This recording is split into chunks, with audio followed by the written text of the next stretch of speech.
Hi guys! Magandang umaga sa inyong lahat. Ang topic na tatalakayin ko ngayon ay about the stock market. Familiar ba kayo kung ano ang stock market? Maraming Pilipino sa atin nang hindi alam kung ano ang ibig sabihin ng stock market. Dahil marami sa atin ay hindi naniniwala dito. Marami nagsasabi na ito isang sugal. Marami rin nagsasabi na risky ito at saka baka scam. Pero sa totoo, based on my experience, ang stock market ay maganda para sa atin. Ang stock market ay hindi lamang para sa mga mayayaman, para sa lahat ng mga Pilipino ito. Kahit magkano lang, like 3,000, 5,000 or 10,000, ay pwede ka na mag-invest sa stock market. Magiging part ka na ng mga big company, like makabili ka lang kahit magkano lang na shares sa PLDT, sa Meralco, sa Mega World, Jollibee, ay isa ka ng part ng kumpanya dahil sa kanang shareholders. So sa stock market, dito pumapasok yung supply ng demand at supply. Siyempre, kung alam niyo ito, ang demand ay ito yung para sa mga tao. Kapag mataas ang demand at konti ang supply, ang price ng isang kumpanya ay tumataas dahil marami ang bumibili dito. At yung kapag naman mataas ang supply kaysa sa demand, marami ang supply, so ang mangyayari, lahat ng taong may mga hawak na shares na mararami ay mapipilitang magbenta sa merkado.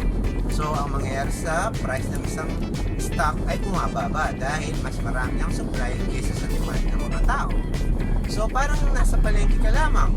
Siyempre, kung marami bumibili sa isang produkto na may kompetensya ka, ang mangyayari, yung ibang namimili, mamahalan nila ang kanilang binibenta dahil siyempre mataas ang demand sa produkto na to. Ganun sa stock market.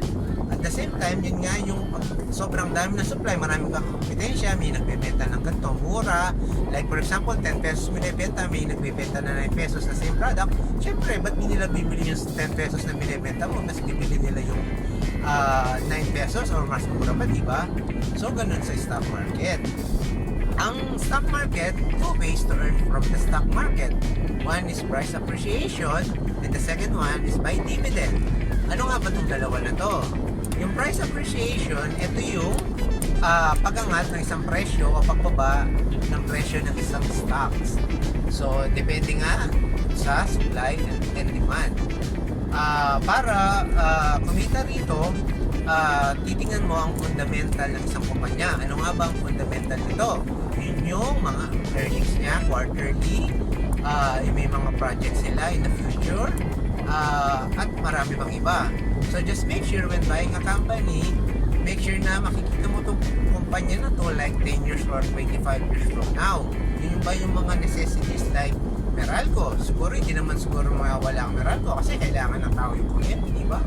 Marami pa, Mega World, hindi naman mauubusan yung mga residential dito sa Pinas kasi tumataas ang ating populasyon. So, ang mangyayari, yung mga nagbebenta paparent ng mga kondo, nagbebenta ng kondo at mga lupa ay kumikita dito dahil tumataas ang population natin, tumataas ang demand.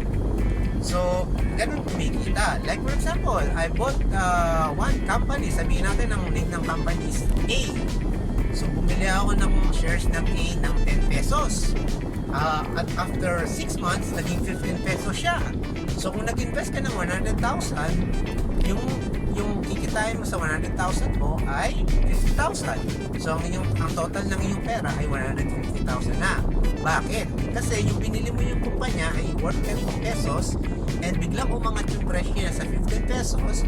So, kung titingnan mo yung percent na yun, is all half ng 10 is 5. So, 10 plus 5 is 15, which yung 15 is yung price niya today. So, 50%. 50% ng capital mo 100,000 is 50,000. So, kumita ka na ng 50,000 in 6 months. So, at the same time, kung magkakamali ka ng bibiling kumpanya, pwede rin siyang bumaba ng 50% or less. So, make sure na kapag bibili kang kumpanya, make sure na worth it to. Kasi yung pera na ilalagay mo doon ay pinaghirapan mo pera yun. So, kailangan you need to choose the right company so that you can earn. Para rin sa iyo naman to eh. So, ganun lang yun. Ganun lang yung flow sa stock market. And make sure yung perang ilalagay mo sa stock market, hindi yung perang gagamitin mo sa emergency fund. Kasi we don't know when the market goes up or down. So, ito yung pera na like, yan, may bonus ka. So, allot ka ng like 30% ng bonus mo, lalagay mo sa stock market. Then, the rest, put mo sa emergency fund, put mo sa expenses mo, then, saving sa bank. So, para sa akin, mas maganda diversified mo yung pera mo, hindi yung nilalagay mo lang sa isang basket, sabi nga ni Warren Buffett. So, mag-allocate ka sa savings mo, sa emergency fund, sa expenses mo sa bahay, at para sa mga pinag-iipunan mo, like kung nag-iipon ka para sa house mo, kung may family ka na may baby, para sa mga tuition na. So, ganun lang kasimple yun. Sa stock market kasi, hindi mo alam kung ilang percent ang kikitain mo doon. Unlike sa bank, yung interest nila is calculated lang, like 3%, minsan less pa nga lang. And hindi nyo ba alam, yung mga tinatime deposit natin sa bangko ay ini-invest din sa stock market. Siyempre, ilalagay lang ba nila yung mga pera natin sa isang bangko lamang? Siyempre, ini-invest nila yan. So, doon, kumikita sila ng malaki at bibigyan ka lang nila ng maliit na interest at yun yung kinikita mo sa savings account mo. O diba, ganon? Ang katanungan lang dyan, bakit hindi nila sinasama sa education yan? Like, nung high school ako, elementary or college, hindi ko alam kung ano ang stock market na yan. What if kung tinuruan nila ang bawat Pilipino na mag-invest sa stock market? Siguro ngayon, marami na lang nag-invest ng stock market. Sa stock market, marami nang kumikita. And by the calculation, like 1% lamang ng mga Pilipino nag-invest sa stock market. Kasi nga, maraming natatakot. Eh, but syempre, sasabihin nila, totoo ba yan? Hindi ba yan scam? Kikita pa talaga dyan? Mga ganun yung may mga ano. Syempre, para sa akin, based on experience, kumikita talaga ang stock market as compared to bank. And hindi natin mamamalayan, i-invest natin sa isang kumpanya na nag-grow yung kumpanya, nag-grow rin yung pera natin. So, ganun lang kasimple sa stock market. Buy low of supply and demand. So, yung second naman is buy dividend. May two types sa dividend. Buy cash or buy stock dividend yung binigay sa kumpanya. So, yung sa cash, like for example, nag-declare sila ng dividend na 1 pesos per share kung may 10,000 shares ka ni company A. So, total number of shares times the declared cash dividend of the company is the amount you can get. So, to sa example natin, nag-declare ng 1 pesos per share yung kumpanya, then you have 10,000 shares. So, makukuha mo dividend is worth 10,000. So, ang tanong ko, sa bangko ba, may mga ganyan na sila, may mga dividend, di ba? Wala. So, yun yung isang advantage ng stock market. So, pangalawa naman, ay buy stock dividend. Ito yung percentage ng number of shares mo. Like, for example, nag-declare yung company B ng 50% stock dividend. So, yung kung may 10,000 shares ka, 50% ng 10,000 is 5,000. So, yung number of shares mo na 10,000 ay madadagdagan ng 5,000 which is equal to 15,000 shares. So, in long term, maganda yung stock dividend. Kasi, habang tumataas yung price, appreciation niya, yung number of shares mo na nadagdag, ay kikitain mo in the long run or long term. Then, kapag mag-ano ka sa cash dividend, may mga sinasabi sila mga ex-date, record date, tsaka payment date. So, sa ex-date, yun yung day na kailangan before that ex-date, nabili mo na yung stock na yun. Kasi kapag ka sa ex-date mo binili, hindi ka na entitled sa cash or stock dividend. So, before the ex-date, make sure na you bought the stock. Then, one more thing,